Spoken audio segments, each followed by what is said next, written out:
Bom dia, boa tarde, boa noite. Seguimos aqui nesse vídeo relembrando todos os livros lidos ao longo desse ano de 2024.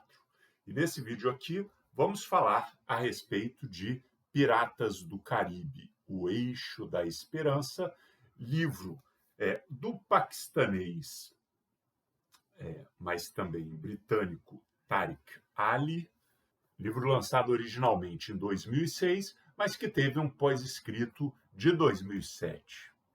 É um livro que trata a respeito desse eixo que se institui na América Latina no começo do século XXI, que o autor chama de o Eixo da Esperança. Eixo formado principalmente por Fidel Castro, é claro, por Hugo Chávez na Venezuela e também por Evo Morales na Bolívia e Rafael Correa no Equador. É sobre esse livro aqui que vamos falar logo após a nossa vinheta.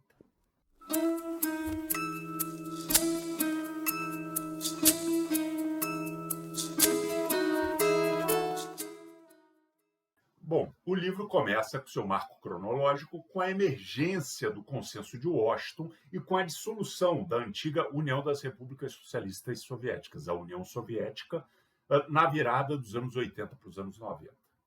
Esses dois eventos combinados acabam por provocar uma ruptura junto a muitos intelectuais que traziam uma bagagem crítica nas suas trajetórias.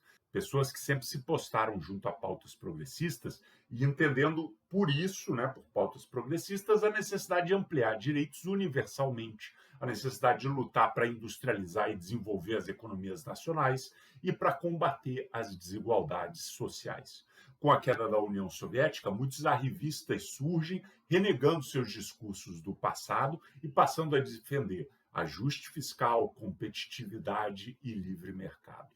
Isso poderia ser um problema de foro íntimo para cada um, ligado às suas questões morais dos envolvidos nessa capitulação.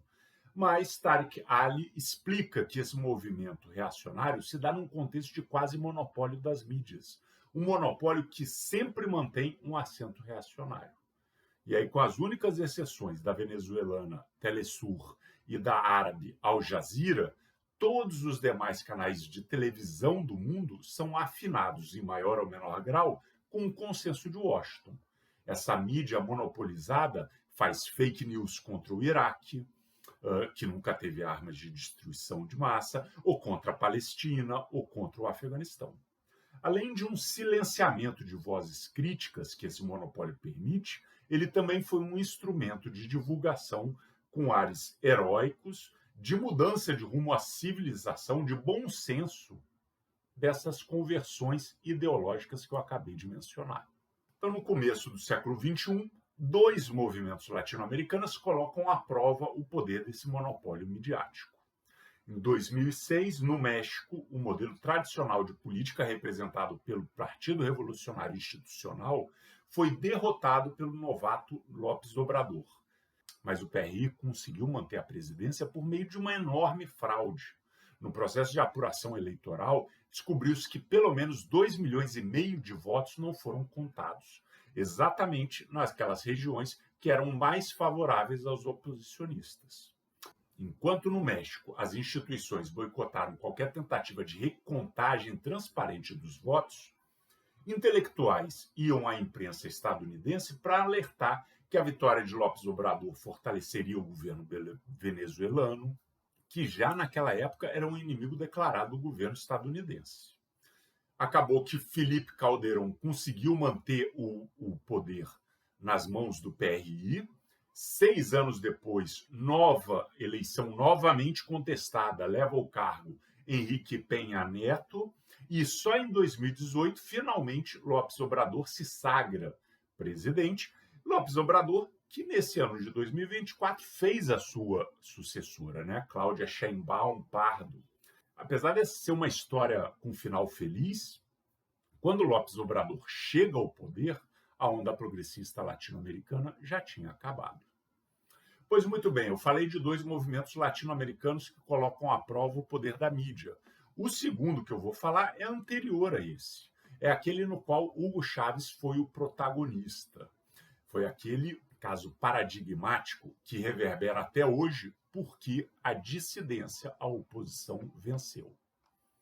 Em 14 de julho de 2002, uma rebelião militar articulada pelos Estados Unidos prendeu o presidente eleito da Venezuela e tentou colocar em seu lugar o empresário Pedro Carmona.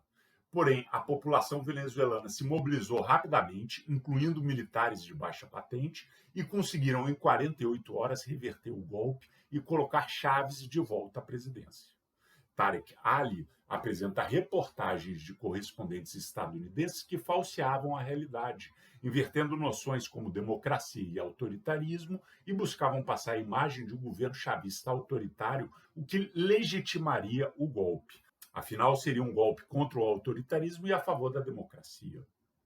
E diz o autor, uma outra versão menos crua da mesma ofensiva é a frequente comparação entre os maus latino-americanos, Castro, Chávez e agora Morales, e os bons latino-americanos, Lula, Bachelet, Garcia e Fox, com Néstor Kirchner flutuando entre as duas categorias. Como o livro é de 2016, vale desdobrar que, na Argentina, a esposa do Néstor Kirchner, a Cristina, nunca flutuou de lado e esteve junto aos maus, mas ela só chegou ao poder em 2007. Quando termina o primeiro capítulo desse livro, o Tarek Ali explica por que esse movimento em pequenos países periféricos atrai tanto ódio do império. Para ele, o movimento significou o ressurgimento de uma esperança que tinha sido solapada pelo fim da União Soviética. E talvez ali houvesse um modelo alternativo ao neoliberalismo. Essa dupla chave detona, então, um pânico no centro do poder mundial que utiliza todos os recursos lícitos e ilícitos, morais e imorais, para terminar com esse ciclo.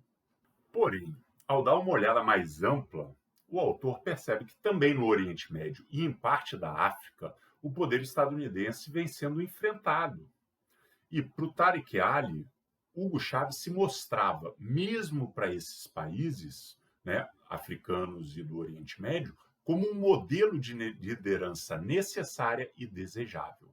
Na América do Sul, o Chile de Michelle Bachelet, o Brasil de Lula e a Argentina de Néstor Kirchner fazem movimentos diferentes dos observados na Bolívia e na Venezuela e, posteriormente, no Equador e no México, como já falamos aqui. Em comum, esses três países, Brasil, Chile e Argentina, tiveram nos anos 60, 70, ditaduras militares sangrentas, que assassinaram gerações de opositores. Ao sair dessas ditaduras, ali entre 85 e 90, havia um conjunto de reformas polêmicas que foram impingidas à população sob o risco de extermínio daqueles que reclamassem, e havia um corpo oposicionista que tinha perdido uma conexão com o passado. Um corpo oposicionista que cresceu sob a influência dessa nova realidade que tinha sido implantada por essas ditaduras. Lula e Bachelet, segundo o Ali, são aliados do Consenso de Washington, sem nenhuma perspectiva de contestação. O Néstor Kirchner tentava se destacar como uma terceira via, nem tanto Lula, nem tanto Chávez. Porém, a obediência aos ditames do Consenso de Washington levava a um acirramento da pobreza que acaba por minar toda a possibilidade de sucesso do longo prazo desses governos. E veja, ele está falando aqui em 2006. Então, hoje nós podemos pensar como que isso aí se relaciona com o surgimento, particularmente nesses três países, dessa extrema-direita amalucada que nós temos. E, além disso, dessa visão a respeito das extremas direitas, mesmo lá a gente tem o privilégio do distanciamento, para pensar que em 2006 o Lula sofre muito com as denúncias do mensalão e, com isso, ele muda a política econômica. Não é nada disruptivo, que as bases neoliberais continuam intactas, mas você tem, sim, a partir de 2006, um investimento maior em políticas sociais que acabam por atenuar a pobreza e apontam para a possibilidade de melhoria de vida dos mais pobres. E isso faz com que ele reverta, ou pelo menos que ele atrase aquela previsão de que o aumento da pobreza dito anteriormente enfraqueceria a possibilidade desses governos. Mas, junto com esse atraso dessa previsão, né, ele garante um ódio das elites nacionais que o leva à prisão 10 anos depois de deixar o poder. Então, veja, o que Tariq Ali faz aqui é claramente diferenciar na onda progressista que começa na América Latina a partir de 1998, com a eleição de Hugo Chávez, diferenciar o papel da Venezuela, de Cuba, da Bolívia e, quando ele está terminando o livro, o Equador, né, do papel do Brasil, do Chile e da Argentina. Depois disso vem uma série de capítulos, onde ele conta, por exemplo, no capítulo 3, a história da ascensão de Chávez na Venezuela e todos os desafios que estão colocados. No capítulo 4, ele fala da ascensão de Evo Morales, pondo fim a uma enorme instabilidade, né? Você veja, a independência da Bolívia ocorre em 1825, 3 anos depois do Brasil. Né? E nos primeiros 75 anos, ou seja, no século XIX, a Bolívia tem 28 presidentes, gabinetes, juntas militares, né? E desses 28, só 7 foram conduzidos por meio de eleições gerais. E desses 7, 3 tiveram mandato interrompidos por golpes. No século XX, até a chegada de Evo Morales, né, foram 43 presidentes, né, e só 17 eleitos por eleições gerais. Né? Então você veja que realmente a chegada de Evo Morales ao poder põe fim a uma instabilidade histórica naquele país. Por fim, o capítulo 5 fala de Cuba, né, que em 2009 completou 50 anos da sua revolução. O livro é escrito antes disso, mas ele fala exatamente desses dilemas, da importância de como a Venezuela apoiou Cuba nesse momento onde Cuba passava por uma grave crise desde o fim da União Soviética, né? Então dando a continuidade no que ele chama do legado de Simão Bolívar. Então ele fala que Simão Bolívar não apenas sonha com a independência dos países latino-americanos, mas ele sonha principalmente com a expulsão do império. No caso de Bolívar, do Império Espanhol, um império que evidentemente estava decadente quando Bolívar começa a sua saga, mas esse exemplo serve como um guia para todos que pensam ainda hoje em dia combater o novo império, que são os Estados Unidos. Um império que, ao contrário da Espanha no século XIX, está longe de estar na sua decadência. Bom, o livro original ele termina em 2006 com esses elogios ao grande libertador do nosso continente. Mas ele também terminava com algumas questões em aberto e que iriam, evidentemente, ter um grande peso no debate logo. Né? Por exemplo, a Venezuela passou por um grande plebiscito em 2006. E o livro aponta isso, mas não sabia o resultado. Né? Evo Morales ainda nem tinha chegado na metade do seu mandato, que tinha começado em 2005. Então, como é que ia ser isso? Né? No Equador, Alfredo Palacios ainda era o presidente do país, né? Mas já aparecia ali um carismático ministro de Economia e Finanças, o Rafael Correa, que tinha uma postura mais nacionalista, que batia de frente com o Banco Mundial, com o FMI, que era a favor de uma maior participação do Estado na exploração do petróleo. Né? Então, existia ali, o Tariq Ali está falando aqui de um eixo da esperança que era muito incipiente, exceto no caso histórico de Cuba e já um pouco mais consolidado na Venezuela. Né? Então, nessa segunda edição aqui, ele acrescenta um pós-escrito, onde a gente fica sabendo que Hugo Chávez perdeu o plebiscito e respeitou o resultado, né? Que Rafael Correa se tornou o presidente do Equador, fortalecendo esse eixo que o Tariq Ali conceitua no livro, né? Que o Fidel, né, em 2007, ainda estava vivo, mas estava tratando da sua transição do poder, né? E aí nós sabemos que em 2008 ele deixa o poder 50 anos depois do sucesso da sua revolução. E aí sabemos que essa nova onda progressista, que começa em 98 com a vitória eleitoral do Chávez, se espalha pela Bolívia, pelo Equador, enquanto serve de suporte para a cinquentona Revolução Cubana. Tariq Ali, novamente, se recusa a incorporar nesse grupo o Brasil, o Chile, o México. Pelo contrário, ele chama esse trio do eixo da desesperança. E ele também não inclui a Argentina de Néstor Kirchner, e aqui talvez ele tenha subestimado a potência e a independência da viúva do Kirchner, a Cristina, que assume a presidência em 2007 e vai até 2015.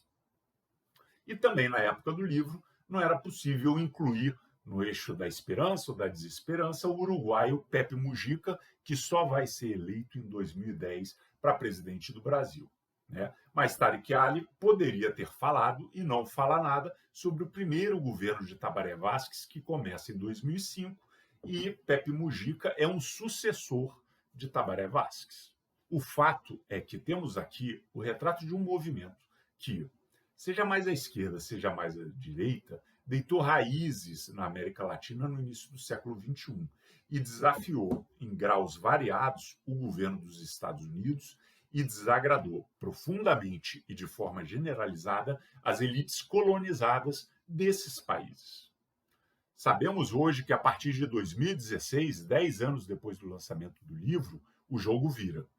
Mas quando o livro foi realizado, essa virada era algo totalmente fora do horizonte. Apenas o avanço e a progressão livre dos povos era possível de ser vista por um observador apaixonado como Tariq Ali nesse livro aqui.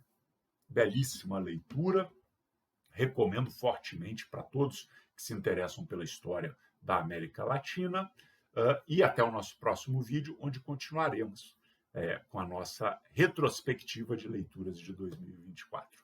Muito obrigado a todos pela atenção e até a próxima.